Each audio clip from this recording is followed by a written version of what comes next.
Welcome to the Bad Samaritans Podcast, everybody. You are here with your hosts, Samuel and Chava. What it do? What it do, baby? Week 2 is officially in the books, and the 49ers are 2-0. Let's get right into it. Chava, how are you feeling about this week's offense? Actually, not too bad. I think we're performing pretty good, but this is Brock Purdy's worst game as a 49er, I believe. But everybody else is looking phenomenal. Offensive line, great. Ayuk, great. McCaffrey, too much. Everybody's looking great. I'm actually okay with this offense. Brock Purdy's stats, he's 17 for 25 with 206 yards.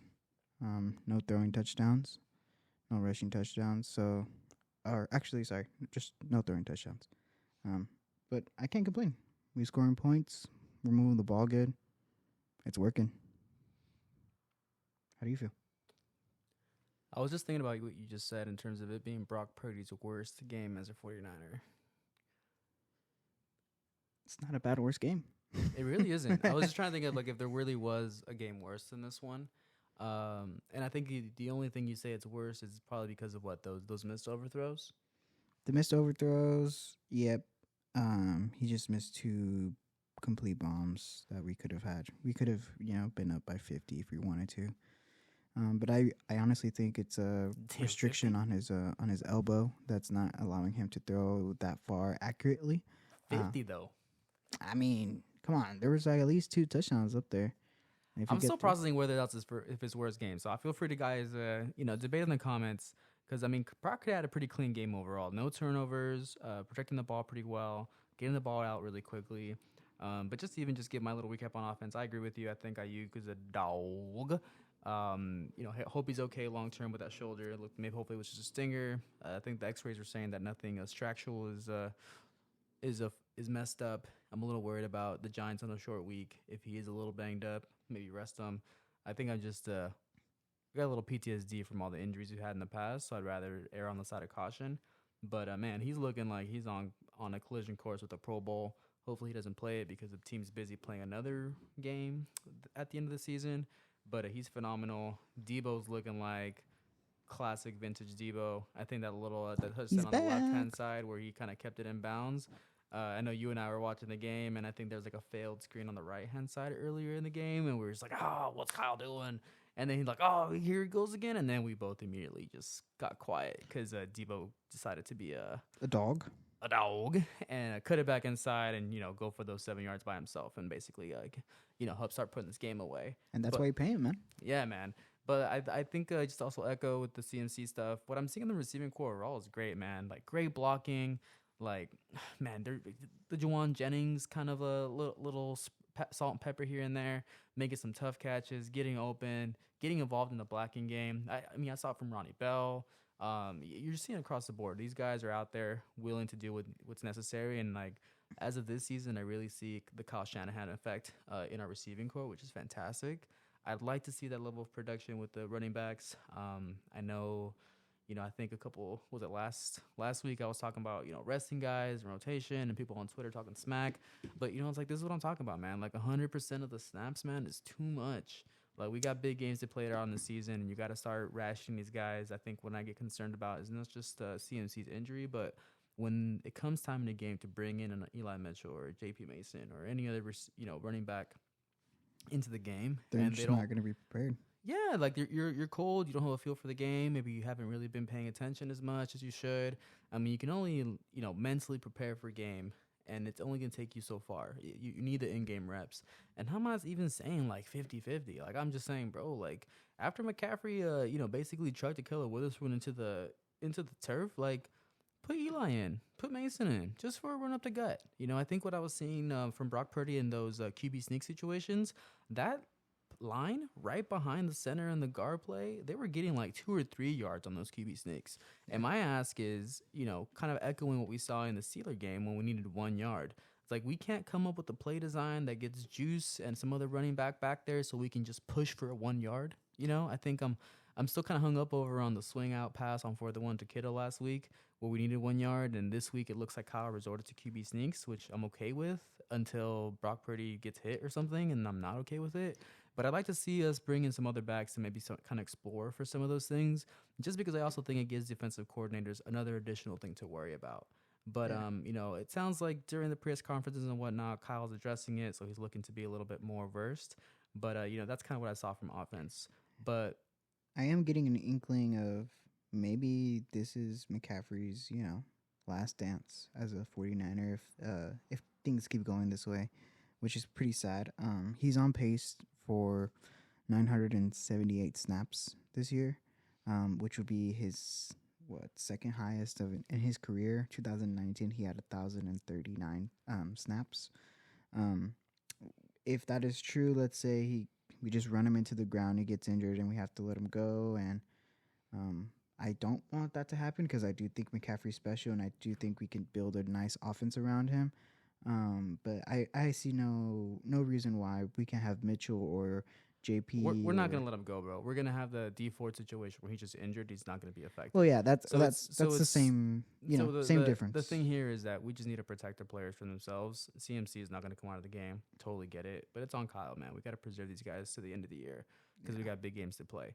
But let's keep it moving. Let's talk defense. Well, I think there's a little bit more juice there. I think on offense we're kind of like just kind of rated in the same points. Overall, 30-point performance is a fantastic game by the team. The Rams defense legit. But what did you see on D? On defense, I saw adjustments. First half, the same thing I brought up last week. We just keep getting undercut from that 2-minute fast offense kind of play, especially with that dude Pikachu or Pukalakua, whatever his name is, and Tutu Atwell. They're fast receivers, and our corners aren't going to let themselves get blown over the top. So I do like not getting bombed on, but the same thing that Kenny Pickett was doing in that 2-minute drive, he was just driving, dinking and dunking, was happening to us for a whole half, and Steve Oakes had nothing to answer for it. And it was really frustrating to watch. It was frustrating to watch Demo Lenore get just dotted up, and whatever happened in that halftime and whatever they saw on the film and they got over, they came up in turnovers, and so I like seeing that. With the young offense that the Rams have, I would like our defense to adapt a little quicker, but I saw growth, and I'm happy for what I saw. I saw the good pressures too. Nick Bosa is looking like he's coming back a little slowly, getting a lot of pressures on Stafford, causing missed throws like that. And I don't see necessarily a catastrophic event with the defense yet. How about you? First off, the man's name is Puka Nakua. Puka Nakua. He might be a fan of the show, so let's make an effort to get people's names right. All right. But I agree with you. I think the Rams' offense looks really good, man. Matt Stafford, he looks like he's back. He looks healthy. His defensive line protected him really well. I thought we got some pressure, but we weren't really doing much. I think we look a little disjointed on defense in the first half. A little concerned. I think honestly we were a little lucky that they didn't have Cooper Kupp the way that we were playing. Yeah. I think with Cooper and Nakua, they would have really done some damage to us underneath. It seemed like every time they were running those curl routes, they were getting it. Every time they was running those undercrosses, they were getting it. Our linebackers were just way off. I don't really know what the scheme was or what wasn't working, but the rush wasn't getting there. The coverage behind wasn't there. I think there were a couple situations with some of the penalties, like the Greenlaw one, that to me was just ridiculous. I mean, like, he didn't even, like, I think they said because he lifted his leg, and even on the replay, it was just garbage. So that needs to get cleaned up because they basically gave him that touchdown. Like, we were pushing and think back out of the red zone, I think, and they gave them 1st and goal. And so it's a little silly. We'll have to clean that stuff up. I keep thinking about this week as the tale of two halves. And the adjustments at the second half were fantastic. In the secondary, those 2 turnovers, just getting on the ball. And ultimately, that's what made the difference in this game. Because if you look at the box score, I think the Rams actually outgained us and had more completions and more overall yards. And I think we had the same penalties. And it was really just came down to those 2 turnovers, which is great for us. But it was a little concerning. Hopefully, the Rams prove us right in that they're a good team and they, perform well down the stretch. I think they're a great team. So then when we look back at week 2, we can say, oh, you know what? We struggled because they're a playoff caliber team. Yeah, And Matt Stafford's and that guy, man. And I think that's what it is. It's division rivalry game. But I'm really proud that the guys kind of hung in there and kind of started closing it out. And I think we've said it in the past, and maybe not on this show, but we're getting to the point where the offense is going to have to start carrying this team. And I actually, on paper, didn't really feel that way based on the talent that we have on the defensive side. But definitely in these first 2 weeks, it felt like, well, actually, I won't say that for week 1 because the defense looked fantastic in week 1. But in this game particularly, I really felt that the offense carried the team. Yeah, we were moving it. We were keeping the pressure. We were keeping up. The defense hasn't had to play from behind yet. I'm a little worried about getting to that point in the season where if we play like we did in this first half and the team is down 2 scores, like, can we overcome it? Are we going to get the stops? Because Wilkes was kind of getting bailed out by the fact that the offense was keeping up. And if we get into a situation versus a Philly versus another, run dominant team, will we have the opportunities to get the ball back and get our offense some opportunities to tie up or come ahead? And in the first half, it did not look like that team. No. I think a big difference between this week and last week is the pacing of the game. This game, as you said, we're very offensively driven. And the difference thing about week 1, which I heard from some of the coaches and some of the players, is sometimes they just wish that the defense would let Kenny Pickett get a first down so Trent Williams can sit a little bit longer before he had to go back on the field, And this game, it felt the same way, but on the opposite side of the ball. The offense had like long sustaining drives where we would score. And, our defense would just go out there and maybe not play their best ball at first, but, the differencing of pacings aren't equal yet to where they both can be successful at that same intensity that they are. I do kind of fear that later when we go against a higher caliber offense and a higher caliber team, like let's say the Eagles or the Chiefs or something. But what this game really showed me was our ability to learn on the fly, which is pretty impressive when we have young DBs out there that aren't that great or maybe sometimes lack talent. But structurally, our defense has been learning as the game is going, and to me, I hats off to them. Yeah, that's an interesting problem to have. It's like, man, the defense is too good that you're getting the ball back too quickly, and our linemen haven't had a chance to rest. I mean, those are first world problems or good problems to have. I was a little worried about. Honestly, I hope the tape is just. I hope it was just an anomaly because the run defense was really bad. They were averaging like 6 yards at some point. It was like whatever they wanted, they were getting. So I definitely think there's a lot of good tape out there for us to improve on. It also says that there's going to be a lot of bad tape for us to watch.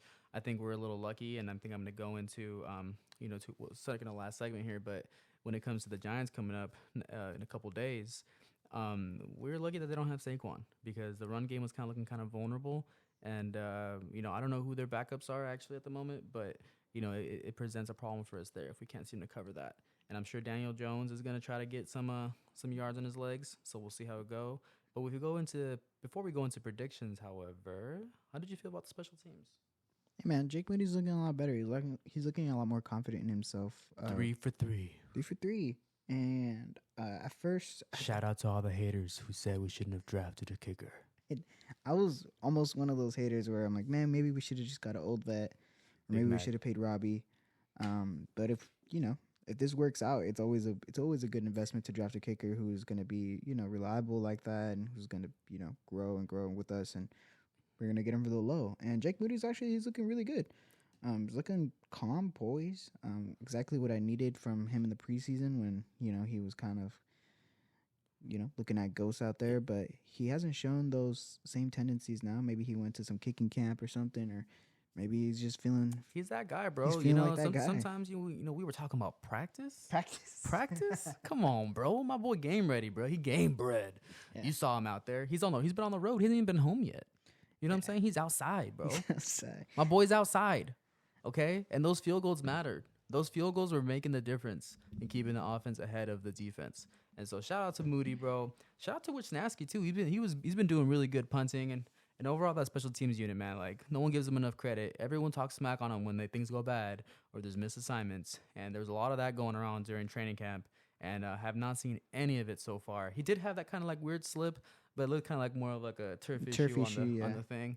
He was kind of laughing it off. Every time people talk about like, oh, kicker, this, and that, I think about that Bears team, man, that lost to the Eagles because of that doink. And, I would hate to be that team that lost because of a doink. And that's the timer that tells us it's time for predictions. Predictions time. Giants. What's going to happen? Are we Giants. losing? Is this going to be our first loss of the season? Hey, why is Kyle Shanahan off to a fast start? I'm not used to this. I think our offense is. I think Kyle Shanahan finally found his guy, and I think Brock Purdy's that guy. Is he him? I don't think he's like MVP caliber quarterback, and I don't think Kyle Shanahan ever wanted that guy. Trey Lance had the potential to be MVP of the league. Like Lamar Jackson has like MVP caliber talent, or Aaron Rodgers if we wanted him. But I think Kyle found the guy who's Kirk Cousins-esque, who just kind of Budget Kirk. Yeah, he's Budget Kirk. He makes the plays. Hey, if Brock Purdy keeps missing those deep throws, he gonna get himself like full price Kirk at the trade deadline. On it right now, bro. No, I think Brock Purdy really does have the better thing that Brock Purdy is at than Kirk Cousins is his decision making is amazing. It's amazing. He makes the right decisions almost every time, but the arm sometimes just doesn't get there. Whether it's throwing receivers behind or whether it's overthrowing receivers. Yeah, there are a few behind the pack passes. Him missing the offseason really does, matter as a quarterback, especially how young he is and how much he needs to actually, get those game reps. I would agree. But his mental reps of him playing college and him playing in those high-stakes games last year, they're really showing in these last 2 weeks. And I'm very impressed with how Brock Purdy is going about this. And if he stays healthy, I don't see any problem with beating almost any team. Hey, real talk, because, to be honest, despite him still kind of clearly kind of shaking off the rust and getting back into the things, we're 2-0 right now. We're 2-0. But you didn't answer the question. The Giants, are we going to lose this game? Nah. No, we're not going to lose this game. You know why? Because Saquon's out. And guess who's up? Matt Breida. Dang. And we know that guy. He's a fumble machine. The return of Matthew Breida? To the Levi's? Yeah, man. All love to Matt, but... Hey, man, shout out to Matt. I think we were at the game with the Browns a couple seasons Browns, ago. He got a 98 breaking them out. Oh, I like that guy. Shout out to all the former 49er running backs. It's all love. You're welcome to come to the show whenever you guys want. But, man, I think I'm, a little worried about the Giants being on a short week. I always just worry about the injury thing, so I'm always on the erring on the side of caution of, getting some guys some rest, especially with Ayuk with what that looks like, that stinger or whatever that was. I'm really, really hoping. My only prediction is that we're going to see 2 running backs that we haven't seen before in this game. That's what I want. And I want to see heavy doses of them. I want us to pound the line and have long, sustained drives. I didn't catch all of that comeback in the Giants just had, but they might be feeling themselves, and I want this to be a very slow and methodical game. You mentioned pace with what the Rams are doing and being successful. I think we need to be a little bit more intentional about how we dictate pace on offense. I know Kyle has a strategy and a scheme in mind, and I'm hoping that this results in also the defense kind of having some time to really, really work on their run defense and their contain. They like to move Danny Dimes out quite a bit. We have a lot of quarterbacks that are going to be in the playoffs that can move outside the pocket, and I think it's going to be a great test to see how well we do with a guy that gets a little mobile, got a little shake and bake to his step, and I'm predicting a victory. We're going to go 3-0. That's what I'm predicting right now. Yeah, we're going to win. If you guys are, those guys that are like, oh, don't talk about the streak. I am not that guy. I don't believe in that. I think we win by 15. 3-0. Ooh, we're winning by 15? I think it's going to be close because I don't think this defense hasn't shown me that they know how to close out a game outside of the Steelers thing. But I feel like we just got on the Steelers early and we never got off. But I think we're going to finish up 24-17, 49ers. Yeah, I like that score. I'll go somewhere around there, too. And I think Sam Darnold's going to see a snap. I don't think Sam Darnold's going to see a snap. A victory knee formation is still a snap. I think we get Nick Bosa's first sack of the year. Or first 2 sacks. Or he might get the hat trick. I think we get a fumble. And for sure an interception. Maybe a pick six if Danny Dimes really liking it. But I don't think the Giants aren't a good team. In They my might be. opinion, I think our offense really just puts full throttle on their defense, and I think hopefully that we can start experimenting with other backs and maybe other schemes, in terms of running. Score prediction. What is it? Score prediction. I don't know, 27-10. 27-10. And there you have it, folks. This week's Bad Samaritan Podcast. Join us next week while we break down how this week went and the little mini bye that we're going to have before week 4. All the best. Take care. Toodles.